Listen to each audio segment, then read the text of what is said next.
Gostaria de te fazer uma pergunta. Você tem fé que o nosso Deus, Ele restaura famílias? Quando recebi o convite para estar aqui essa noite e trazendo uma palavra para os irmãos, eu cheguei num momento de muita reflexão, porque eu literalmente passei bastante tempo tentando entender o que Deus gostaria que eu falasse nessa noite. Montei 1, 2, 3 esboços, e eu aprendi com o meu pastor que depois que você termina um esboço, você tem que pregar ali na frente do espelho. E se o que você montou não falar com você, guarda ele na gaveta e use em outro momento. E eu simplesmente não estava conseguindo entender. E aí, no momento ali de devocional, eu coloquei um louvor no fone de ouvido, e eu parei de ficar tão ansioso e pensando no que eu deveria falar, e me acalmei. E quando eu comecei a escutar um louvor, eu comecei a lembrar da minha história. Eu comecei a olhar lá para o passado e lembrar da época que, com apenas 3 anos de idade, eu fui abandonado pela minha mãe. Tive que morar com meus avós, e eu cresci uma vida inteira, tendo que de um lado enxergar muita violência e do outro cuidar da saúde da minha avó. E durante esse período, em que eu, desde os meus 5 anos de idade, até quando eu fiz 20 e casei com a Simone, fui fazer a minha família, todo esse período, eu tinha 2 sentimentos. Um jovem que cresceu na igreja, que, para a glória de Deus, não conheceu o mundo, que vivia para cuidar dos seus avós. Eu simplesmente sentia muita raiva naquela época. Por quê? Eu tinha o sentimento de que, se eu estou fazendo tudo certo, por que eu sofro tanto? Se eu vou para a igreja nas quintas e aos domingos, se eu nunca conheci o mundo, se eu vivo para cuidar dos meus avós, por que eu passo tanto problema familiar? Por que eu, sendo um jovem, tinha que passar por tantos problemas que eu não tinha causado, mas que eram consequências de erros de pessoas que estavam ao meu redor? E eu cresci por muito tempo tendo esse sentimento e não conseguindo entender, porque a situação ela era tão difícil, que quando eu olhava para mim, eu simplesmente não conseguia enxergar a possibilidade de mudar de vida. Eu não sabia o que Deus poderia fazer para que aquela situação fosse alterada, para que a minha família fosse restaurada. E quando eu cheguei nessa conclusão, eu entendi o que o Senhor quer falar com a igreja nessa noite. Então, se você tem fé que o Senhor Jesus Cristo restaura famílias, e você veio aqui nessa noite buscando uma restauração para o seu lar, eu já gostaria de começar profetizando na sua vida, que existe algo novo a ser liberado na sua vida e na vida da sua família, que para esse ano vai mudar a sua história. Você pode, por favor, abrir a sua Bíblia em Mateus 9, 18. Coloca na tela, por favor. Mateus 9, 18. E é engraçado que, para falar de restauração familiar, Deus me levou até a palavra da história do milagre de Jairo. E eu quero começar essa leitura com vocês. Eu vou ler aqui na minha Bíblia, mas você pode acompanhar no telão. Vamos ler por enquanto somente o primeiro versículo, que é o 18, que ele fala o seguinte: enquanto ele ainda lhe dizia essas coisas, eis que chegou um certo governante e o adorou, dizendo: a minha filha faleceu agora, mas venha e impõe a tua mão sobre ela, e ela viverá. Vamos ler todo mundo junto, depois do ponto e vírgula? Eu vou contar até 3 e a gente lê junto, tá bom? 1, 2, 3.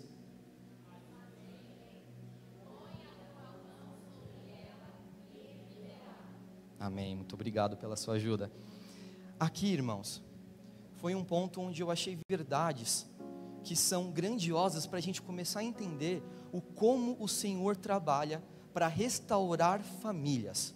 Porque esse relato de Mateus, ele começa nos apresentando o que Mateus fala de um homem que era um certo governante. Então, para Mateus, a primeira coisa que ele apresenta sobre Jairo é a posição social que ele tem. Mas logo em seguida, ele fala que esse certo governante o adorou. E isso já me fez ter uma grande reflexão, quando você olha para a vida de Jairo, que sendo um governante, ocupava um cargo de responsabilidade na sinagoga. Era um homem que provavelmente tinha bens, era respeitado na sua comunidade, ele possuía influência.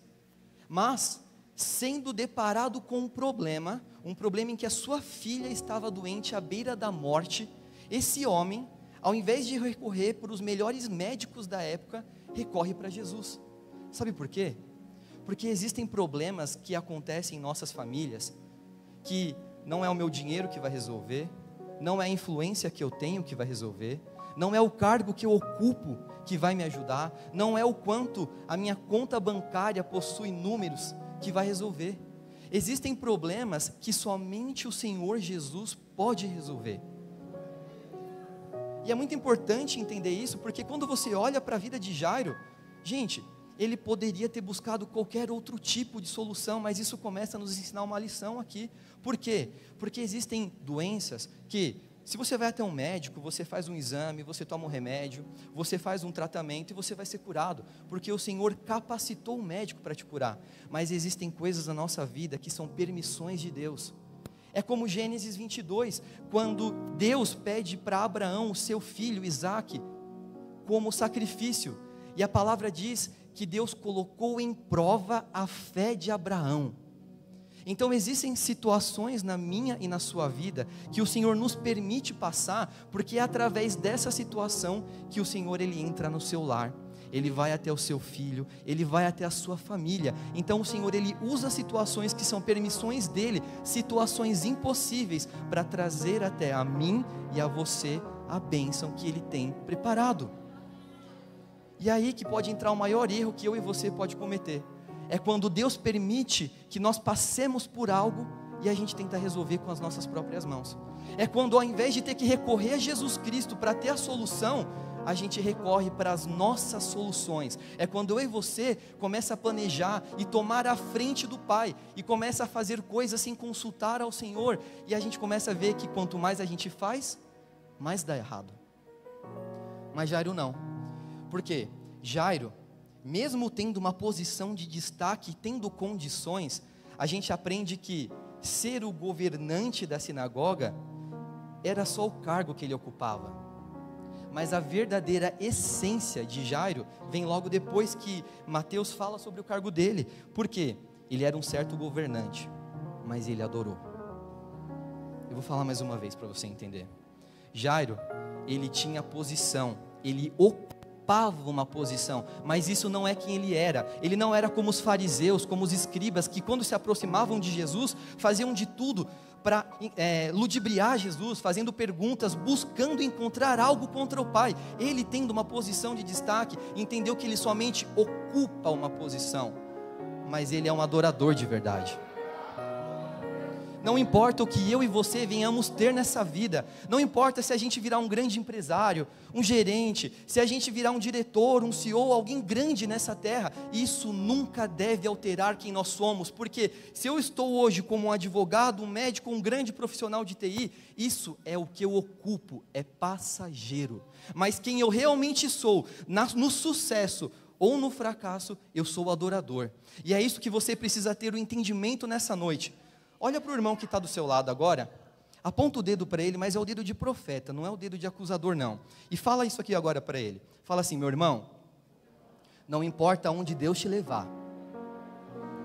não importa o tamanho da bênção que você vai receber, a sua essência, a sua identidade é de adorador. Glória a Deus.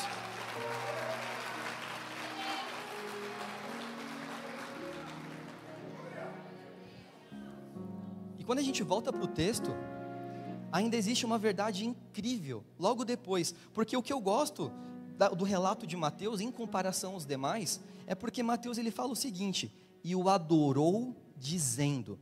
Então, significa, coloca na tela de novo, por favor, Mateus 9:18. Quando a gente chega aqui, a palavra diz, eu vou ler aqui na minha versão, e o adorou dizendo, : minha filha faleceu agora mesmo, mas venha, impõe a tua mão sobre ela e ela viverá. Essa foi a adoração de Jairo. E quando a gente olha para essa adoração, que é uma frase tão curta, você pode ver que Jairo ele não precisou usar do versículo 18 ao 31 para poder fazer o seu pedido ao Senhor. Você não enxerga aqui em Jairo ansiedade, desespero.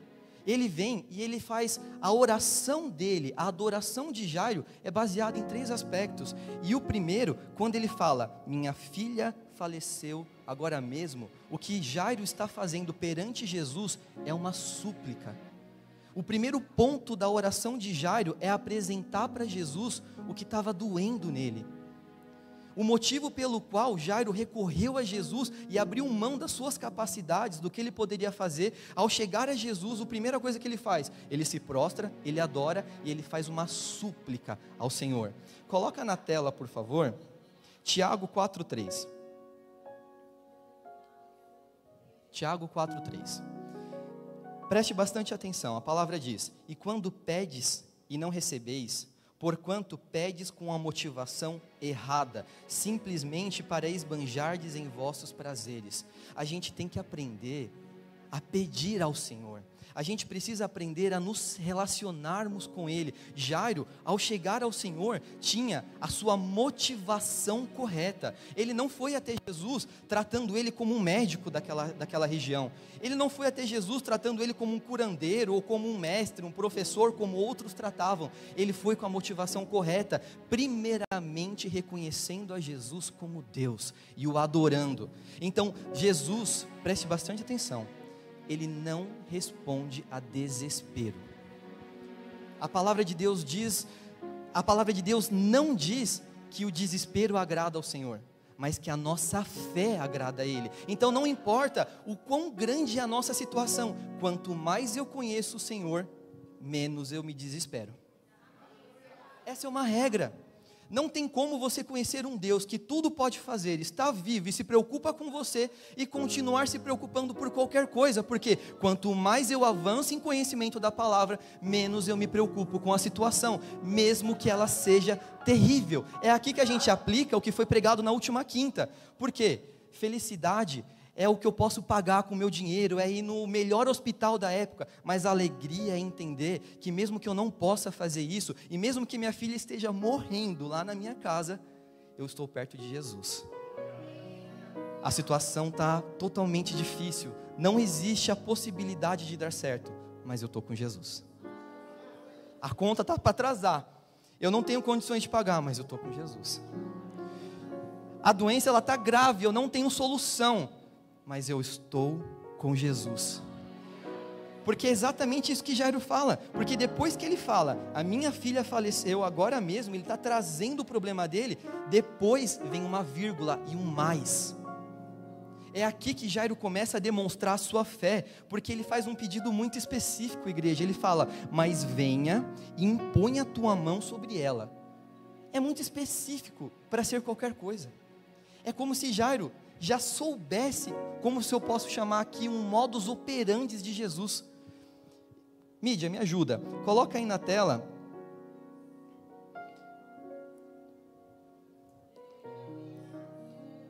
vai adorando a Deus por favor, coloca Mateus 17:20 por favor.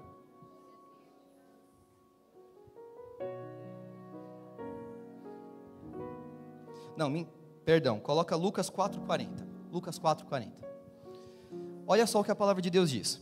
Ao cair da tarde, o povo trouxe à presença de Jesus todos os que tinham diversos tipos de doença, e eles o curou.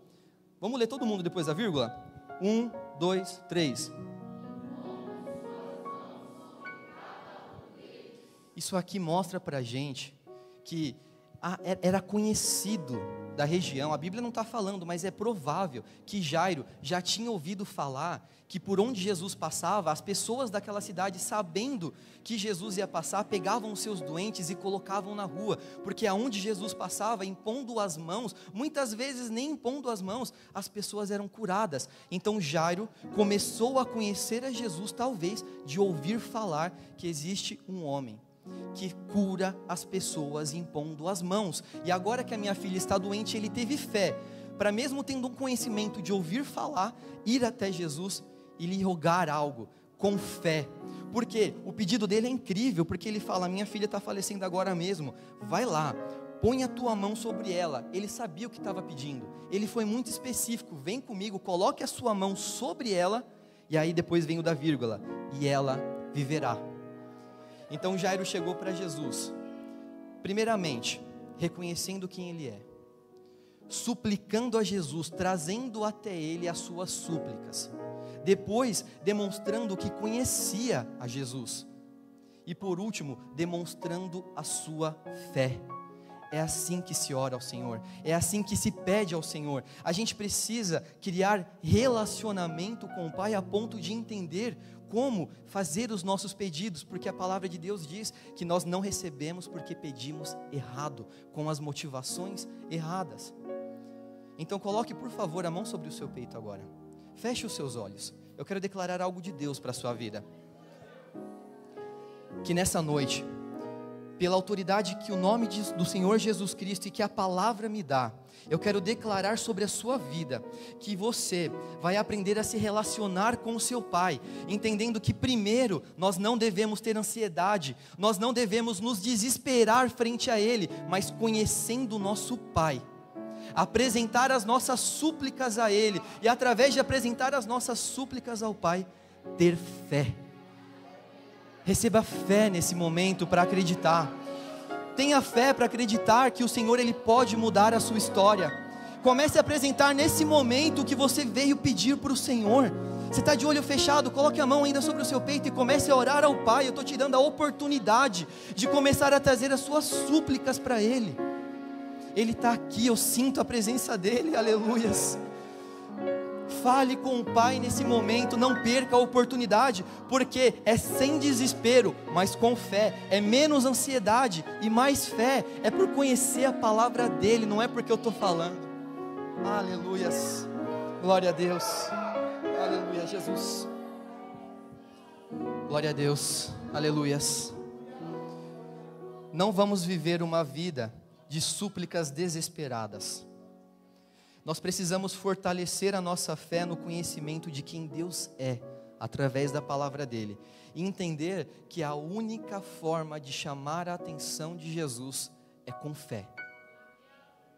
Porque agora, mudando um pouco e indo para o relato segundo Marcos, então coloca na tela por favor, Marcos 5, 24, por favor. E a palavra de Deus diz assim, Marcos 5, 24. E Jesus foi com ele.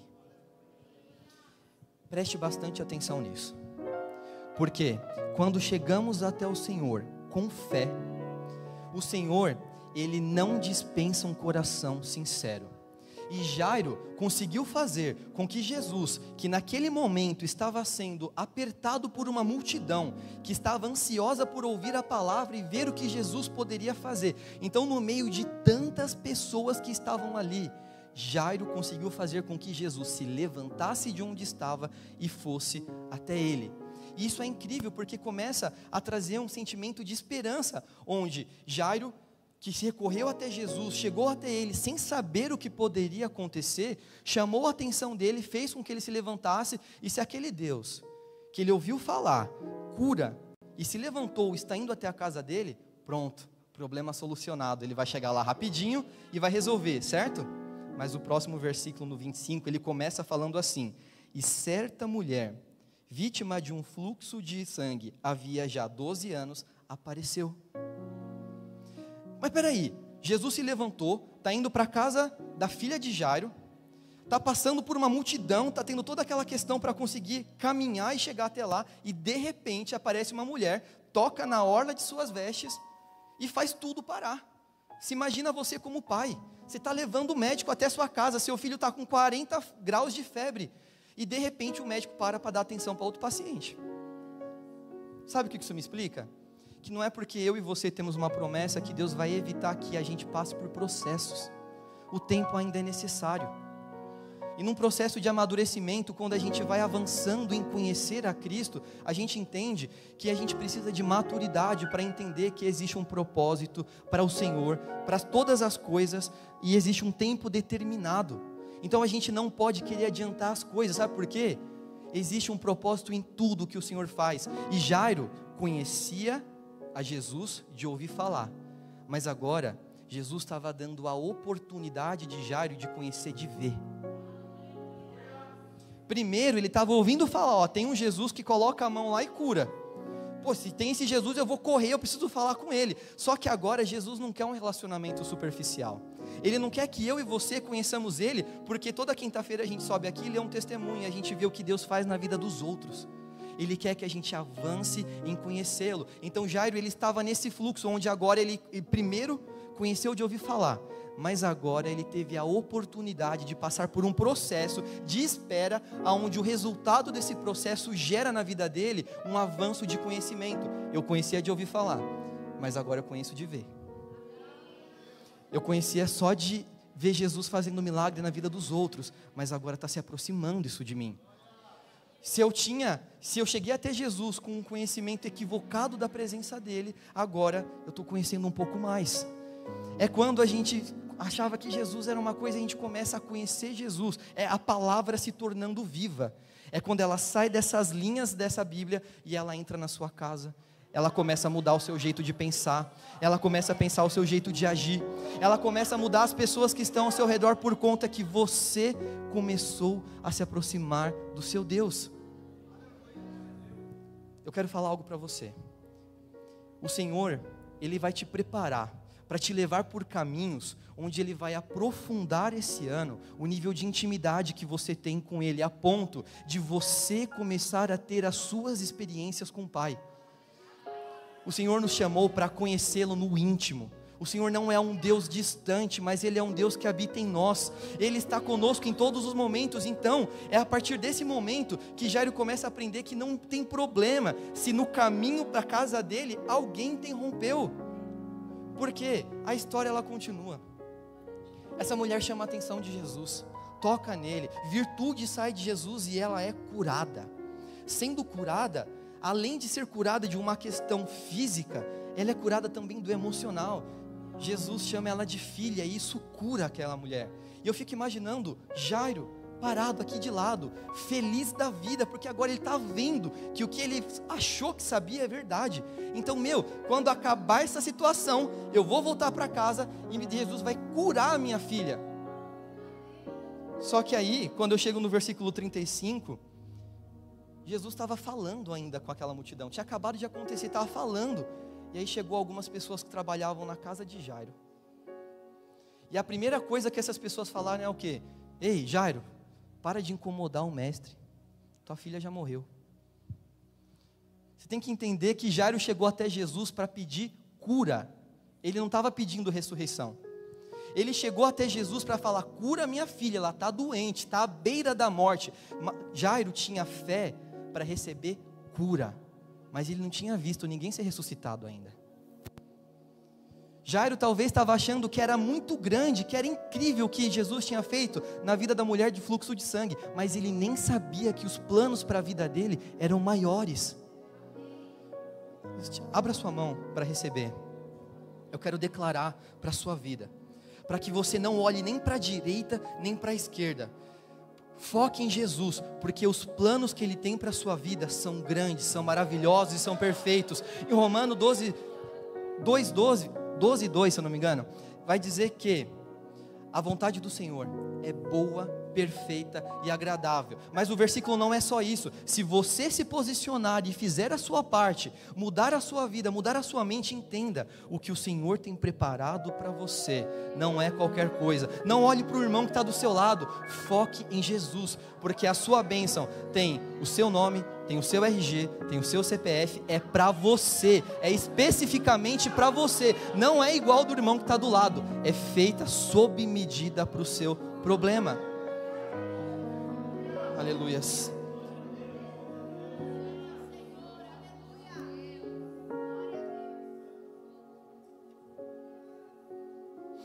Jairo, ele não precisava se preocupar, porque Jesus, ele já tinha se levantado para ir até a casa dele. E existe uma verdade muito importante.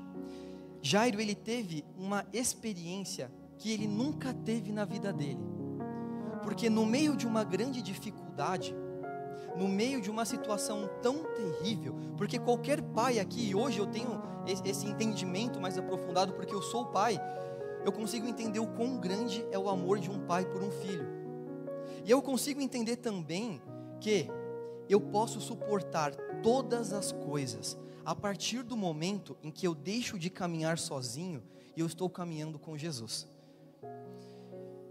E caminhando com Jesus, a gente precisa começar a entender, para avançar em maturidade, que o Senhor, Ele nos promete estar conosco, não nos livrar da tentação. A partir do momento em que os amigos, as pessoas que trabalhavam na casa de Jairo, chegam até ele e falam isso: Jairo, tua filha morreu, pare de incomodar o mestre. É como se eu olhasse e eu visse Jairo parado aqui no meio.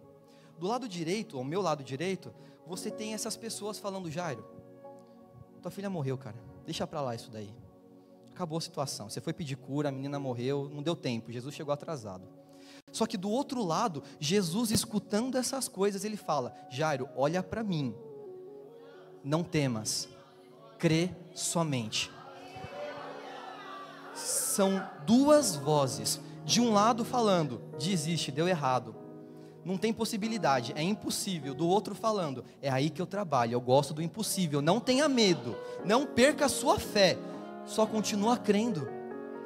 É esse o ponto de andar com Jesus. Você vai continuar tendo problema, mas de um lado você vai escutar o problema: ó, morreu, já era, acabou, você não vai passar mais na prova não, deu errado. E do outro é Jesus falando: tenha fé, continua crendo, faz sua parte, vai atrás, não deixa de chegar até a sua casa, não para no meio do caminho, ainda não terminou minha caminhada com você, você não chegou no seu milagre, mas você precisa entender que eu estou provando a sua fé nesse momento. Eu preguei no sábado, na oficina Saved, e eu falei sobre o jovem rico, e eu falei sobre Pedro. Ambos tiveram o primeiro contato com Jesus, ambos tinham ciência, começaram a ter ciência que Ele era Deus, mas receberam um convite bem semelhante. O jovem rico, ao questionar Jesus e falar: ei, o que eu tenho que fazer, mestre, bom mestre, estava chamando Jesus de rabino e professor, não reconhecia Jesus como Messias, mas reconhecia Jesus como um bom mestre. E ele tinha uma dúvida, e eu entendo que era uma dúvida sincera. Pensa num jovem que tinha uma posição, era um certo governante, não sei exatamente o que ele era, a Bíblia não especifica, mas era um certo governante, era rico, era jovem, guardava as leis mosaicas, e ainda assim sentia um vazio dentro de si. Chegou até Jesus e perguntou: Jesus, eu faço tudo certinho, não estou me sentindo salvo ainda tem um vazio dentro de mim, o que eu tenho que fazer para herdar a vida eterna? O que eu preciso fazer a mais do que eu já estou fazendo?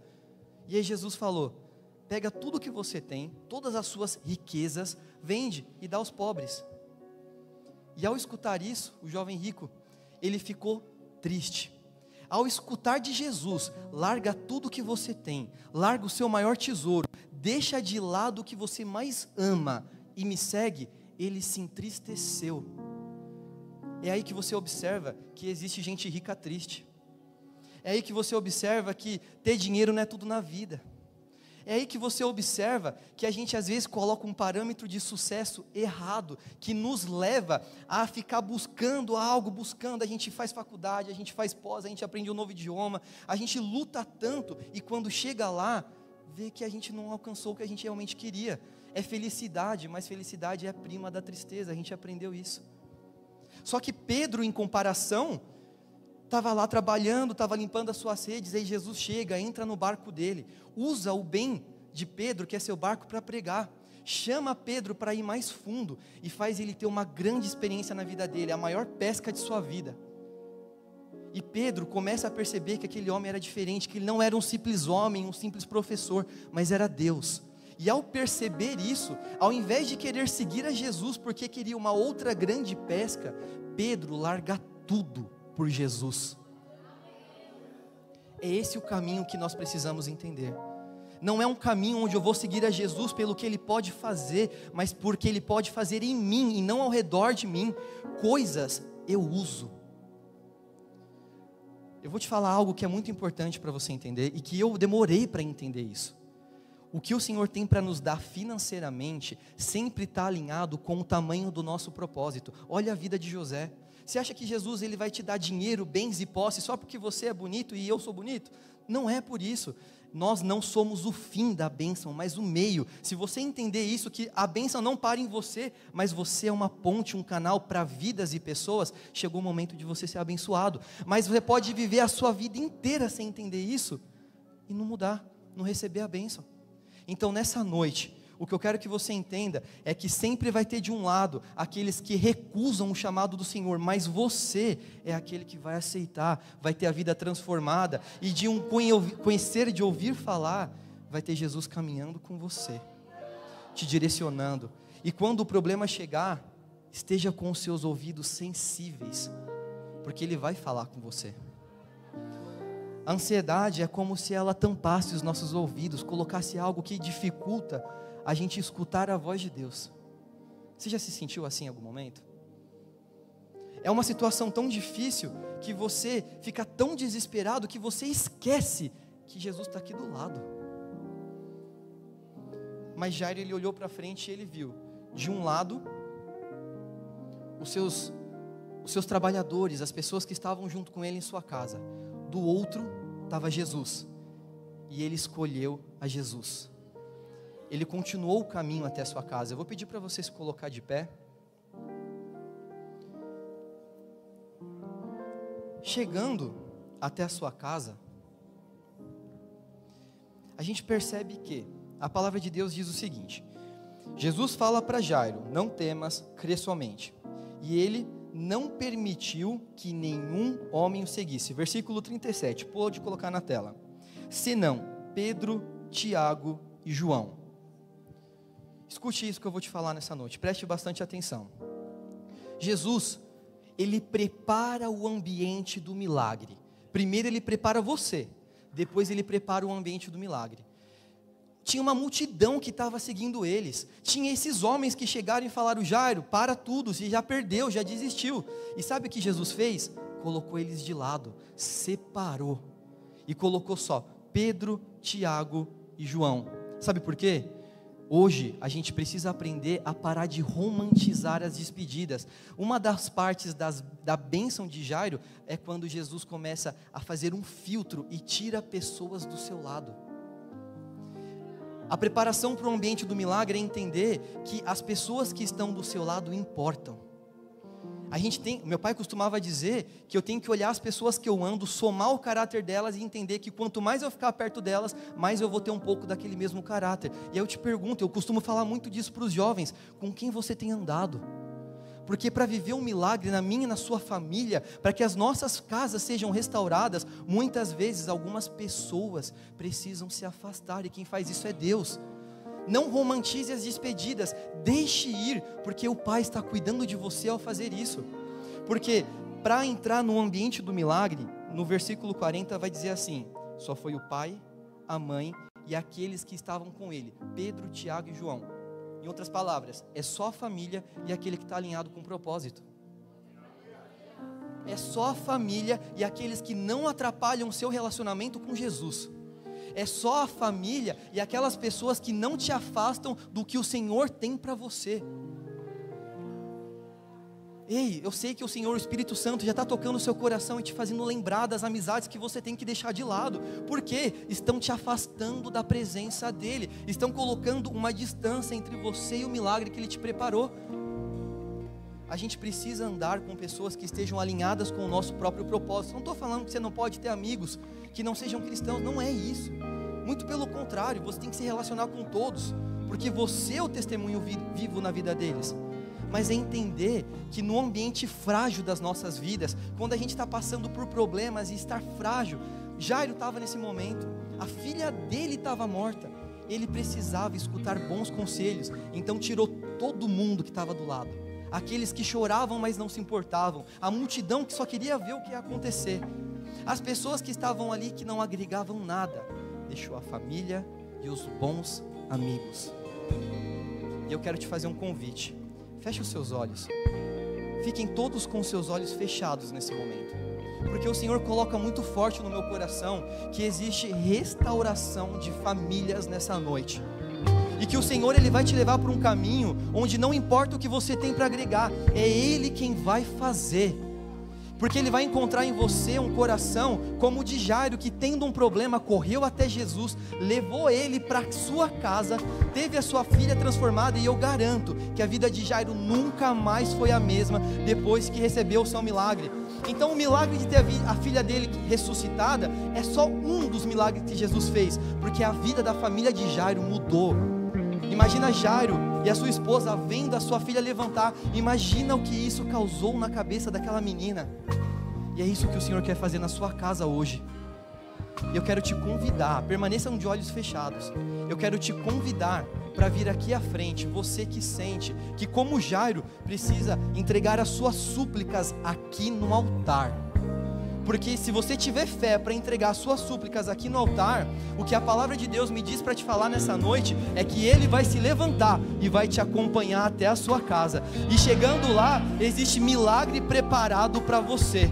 O seu marido que não está aqui hoje vai conhecer a Jesus. Você não vai perder os seus filhos para drogas, se você entender que é aqui no altar que está a resposta para o teu problema.